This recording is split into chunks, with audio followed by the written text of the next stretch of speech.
環境部環境管理署署長顏旭明今傳出講，涉嫌公務背信兼防災去寬管疏超，也通知這顏旭明到案說明。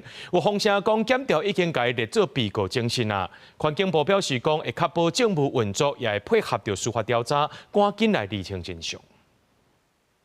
初步研判應該是農民儲存農藥。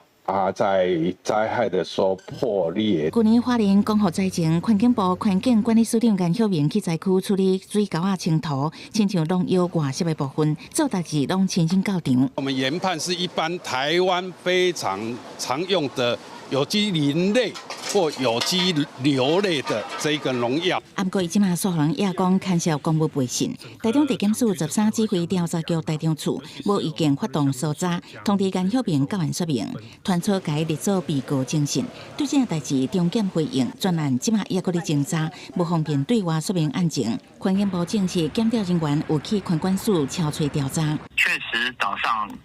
那個檢調有到環管署執行調查，目前這個涉及到司法調查的程序啊，所以我們不便對外說明。環境部表示會確保環管署的政務穩定運作，公共服務未中斷，嘛閣再聲明對監督零容忍的決心，配合司法調查，密切關心偵辦的進度，希望趕緊查明真相。